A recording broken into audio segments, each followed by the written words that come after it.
Good morning, and welcome to the International Stroke Conference, the world's premier meeting dedicated to the science, prevention, and treatment of stroke.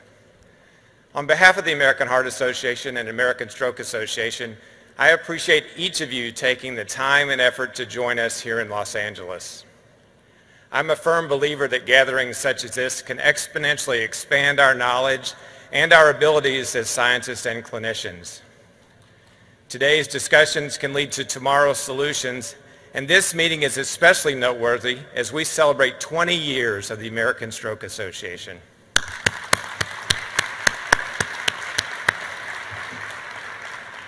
As I thought about this meeting and today's release of the new guidelines for the care of patients with acute ischemic stroke, I reflected on how your recent expansion of thrombolytic therapy and the new clot retrieval methods have brought us to this extraordinary time in stroke care and the enormous strides that you've made. As an interventional cardiologist, I remember the first time I saw dye flowing through a coronary artery that had been occluded just moments before.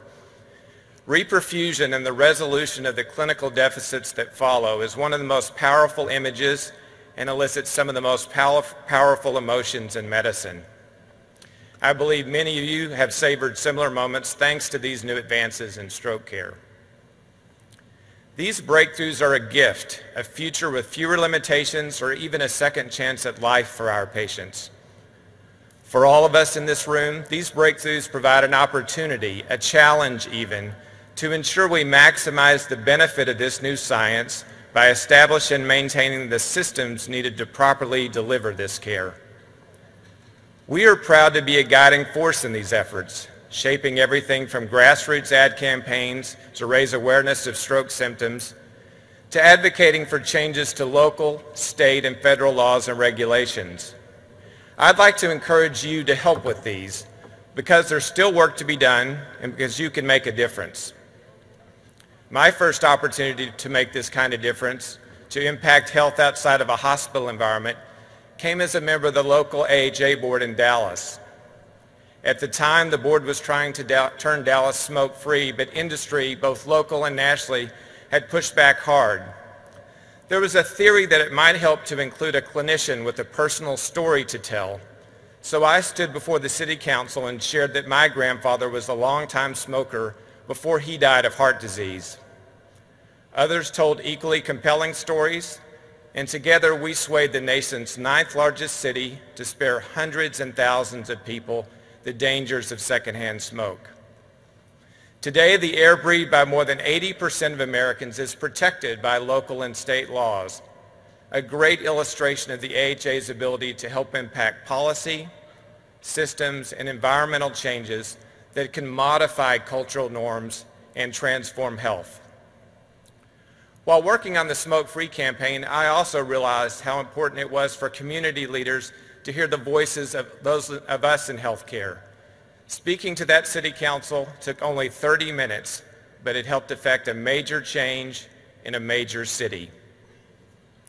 The AHA's next big win in Dallas a few years later involved extending the life-saving benefits of reperfusion therapy to more people suffering from a myocardial infarction. I worked with AHA staff and volunteers as we created a STEMI network, a coordinated heart attack response team in Dallas that began by standardizing EMS equipment and protocols and finished with accelerating care in the emergency department and ultimately the cath lab. Layered on top of this was Don't Die of Doubt, an award-winning public awareness campaign urging people to call 911 to get help for chest pain more quickly. All told, this work produced exactly what we had hoped. Patients presenting earlier in their MIs, then entering a system more prepared to care for them quickly. I know this resonates with those of you who've been working to create or strengthen stroke systems of care, and I'm certainly excited by the possibility and again the challenges. Our patients need us. They need us to diagnose and treat their problems, but they also need us to establish the systems that work across the continuum of care. We need each other too, teams of people working in hospitals, in communities, in cities, in states, even around the globe. We all know teamwork is important in medicine, but it's particularly important in stroke care. We'll be celebrating many of those teams on Thursday at the Get With the Guidelines Quality Awards event. This conference is a great opportunity to expand skill sets and professional networks, and there are many people who've worked tirelessly to make this possible. I'd like to lead a round of applause for our program chair, Bruce Oviagle, Vice Chair Miguel Perez Pinzon, and the entire program committee.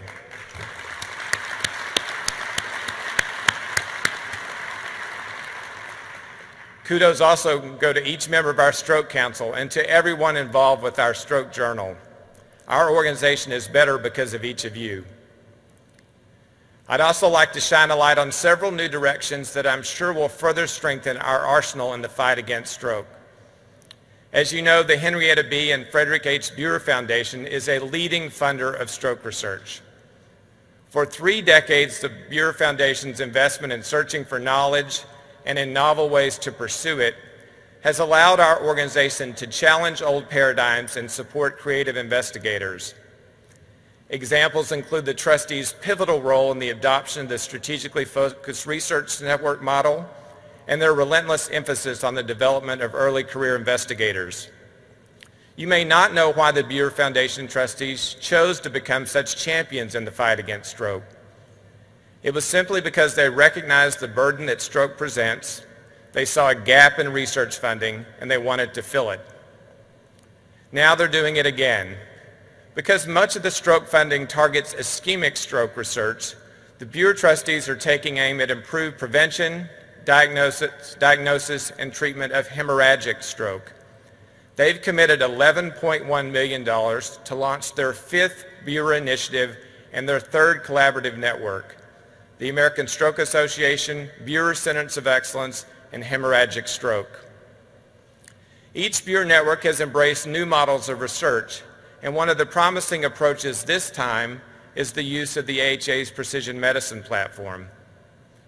This will be done by building a new cohort of hemorrhagic stroke patients in the My Research Legacy initiative. My Research Legacy offers a unique opportunity for patients to contribute their medical history, their family trees, even their genetic material to help us generate new knowledge. As one last Buer-related note, our next president is Dr. Ivor Benjamin, who early in his career was a Buer-funded investigator. This will mark the first time a Buer alum leads our organization, offering yet another example of how we have benefited from their support. A new recently announced strategic partnership for the AHA is with the Lawrence Livermore National Laboratory. This relationship has produced the AHA's new Center for Accelerated Drug Discovery, in which we will work in partnership with Livermore scientists and their best-in-class computing and modeling capabilities, using the combination of this technology and high-impact biology to rapidly and precisely predict how drugs bind to their target proteins and off-target receptors. This endeavor gives us the ability to define the biologic effects of libraries of chemicals at exaflop speed. As I'm sure you know, an exaflop is a quintillion floating point operations per second. That's a billion. We hope that this rapidly expanding technology and this new relationship will cut in half the average of 10 years it now takes a new medicine to reach the marketplace. We all know that cardiovascular diseases and stroke are by far the most urgent threat to the worldwide health in terms of mortality, suffering, and economic burden. We also know that if diverse populations continue to be disproportionately affected, then our ability to build healthier lives is compromised. That's why I'm pleased to announce a new strategic business relationship with the X Prize Foundation. That's the organization that encourages moonshot thinking to solve enormous challenges, things like space exploration and global literacy for children. Cardiovascular diseases and stroke are certainly of that ilk, and we're excited to see the progress that can be made through our shared efforts, especially as we seek to address disparities amongst underprivileged populations. Together, the AHA and X Prize will invite people from science and from other fields, from across the United States and from around the globe, to design creative new solutions to redefine the future for underserved people everywhere. By bringing together the brightest minds in science and industry, we can solve seemingly unsolvable problems and redefine what the future can look like. The connective tissue running through everything we've discussed today, from breakthroughs in our ability to stop a stroke, to improving systems of care, to new partnerships that could lead to the next generation of advances and perhaps even paradigm shifts, is of course saving and extending lives. You do this already in your current role, and it certainly makes a difference. Yet if there's one thing you take from my remarks, I hope it's the challenge to expand your influence, to amplify the work that you do and the important discoveries you'll see in meetings like this to affect more people. That's what working with the AHA has meant for me, and that's what it can do for you. For scientists, this could mean joining a peer review committee or mentoring a young scientist at your institution or even from another country. Let us know if you'd be willing to do this, and if we ask, say yes. For healthcare providers in the U.S. and around the world, if your hospital or clinic isn't part of AHA's quality improvement programs, and if the AHA asks you to be a champion, say yes. If your city or country is not smoke-free, or if it needs more or safer walking and biking paths, or if it has neighborhoods without access to healthy, affordable food choices, and the AHA or one of our global partners asks you to lend your voice or your influence, say yes. The opportunities for science have never been better, but to realize these opportunities, we need to continue to advocate for strong federal funding of research. While the debates rage on in Washington, it's important to remember that great science and quality care won't be realized until every American has access to high-quality, affordable health care.